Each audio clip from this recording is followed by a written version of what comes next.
excuse that. We've got oil leaks. See the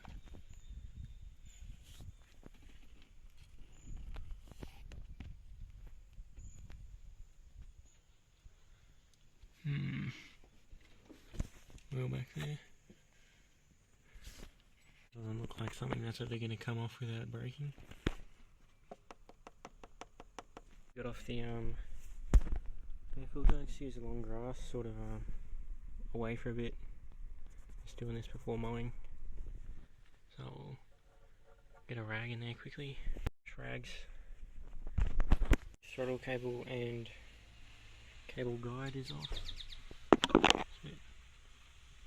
Furry stuff. Sort of doing it by the book. Remove the insulation cover. So all this must be like fiberglass insulation or something. I don't know. Rust isn't very attractive. Whole car isn't very attractive.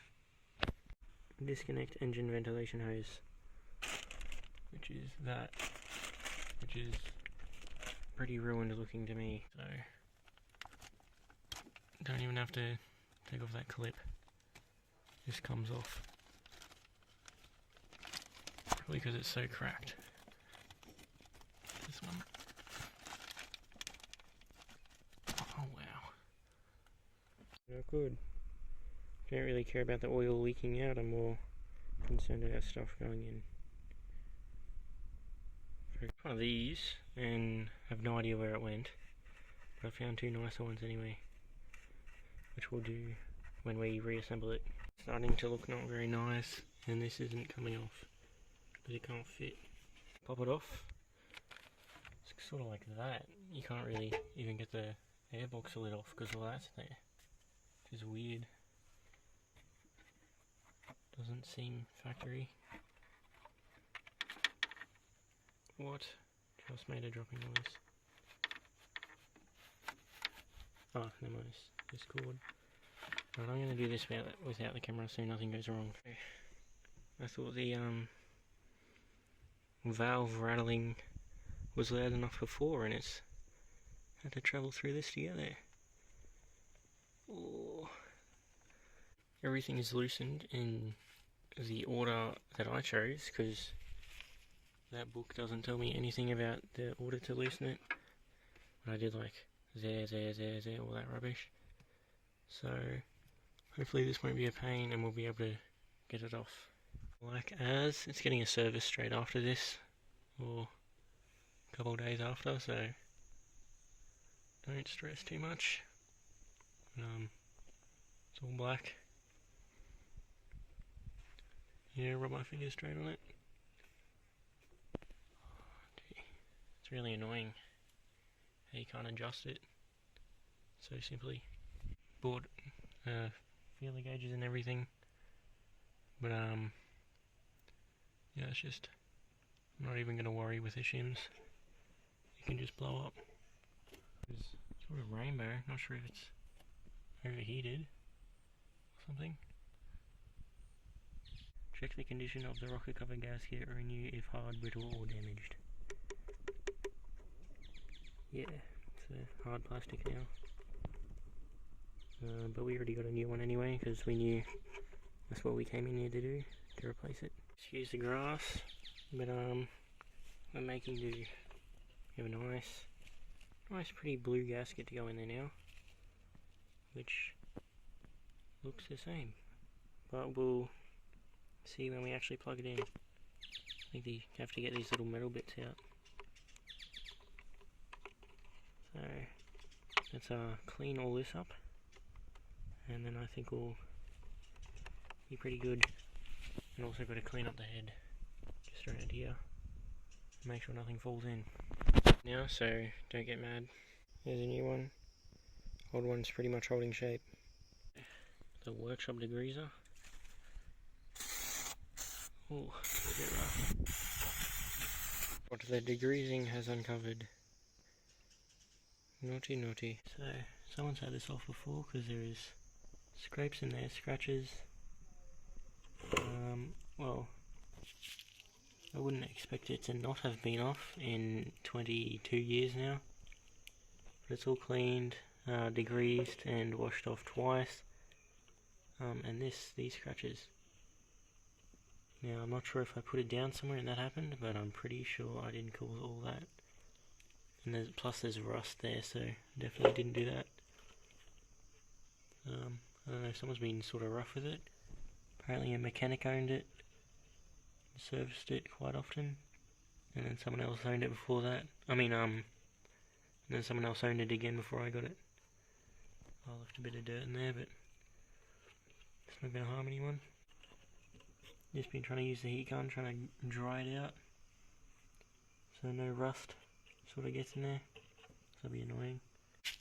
Still gonna get the silicone out of there, the RTV or whatever, which is annoying, and then make sure there's no oil left there.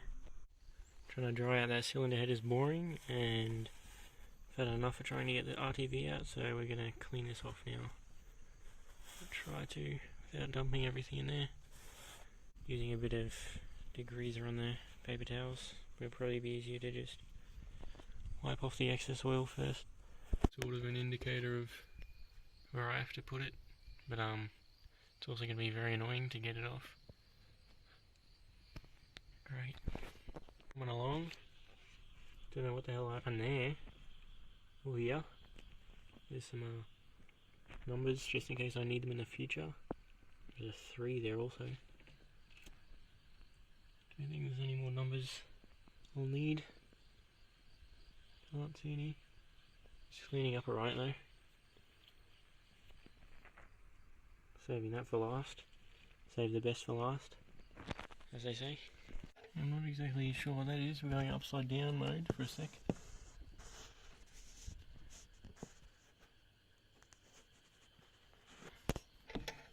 Yeah, lucky I got the camera in there, else I would have been pulling at that until it came off.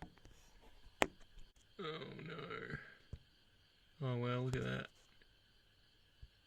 There's a piece in there. Look at this. Look at this. Using the phone to see.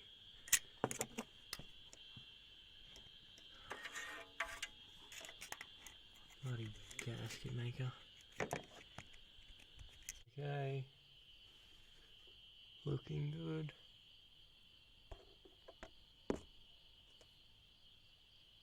Hopefully that should do.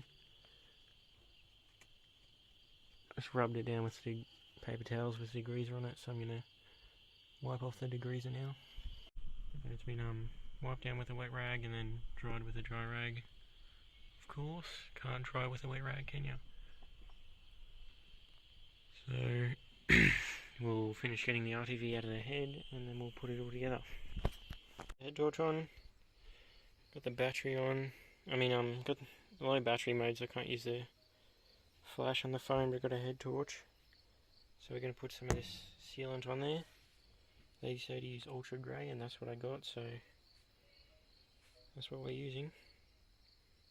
So we'll put it where they say to put it, and I'll show you when it's all done.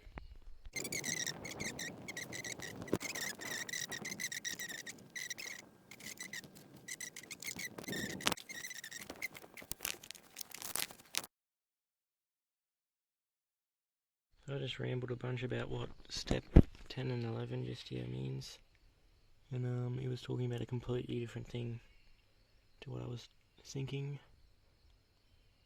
So dumb of me, but we're back on track.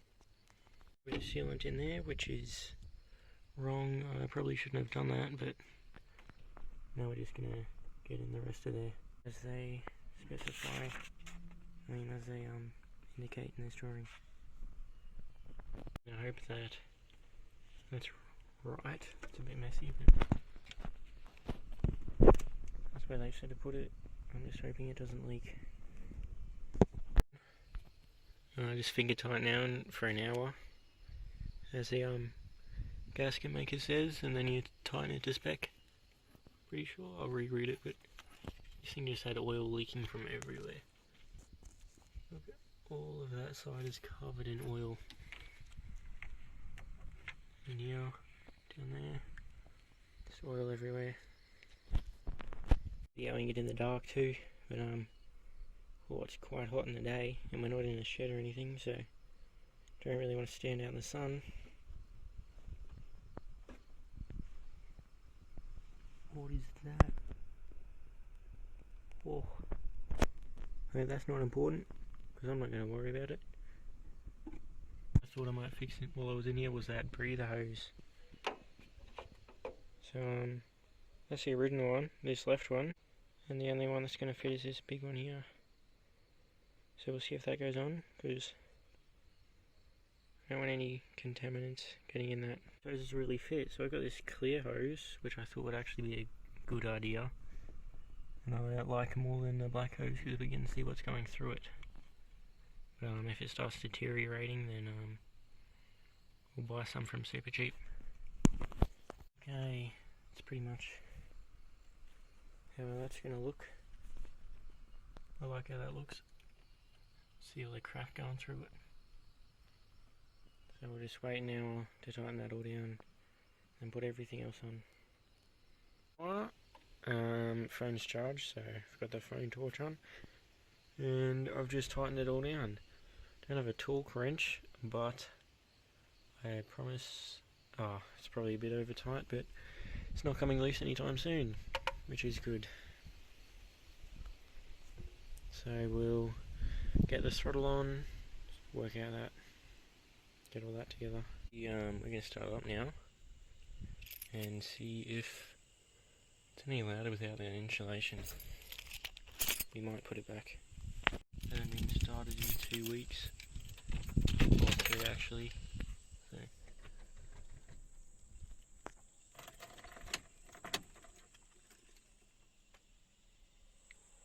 Glow plugs. Oh, I like that.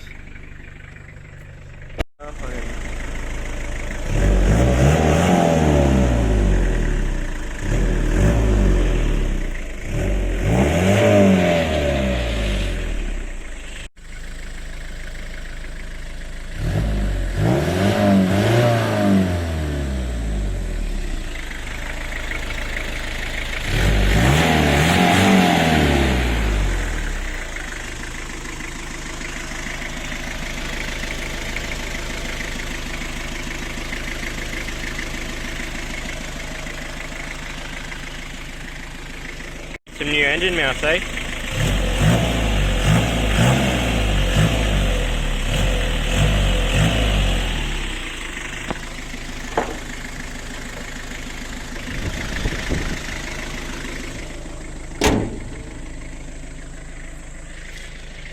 Well, that's that done.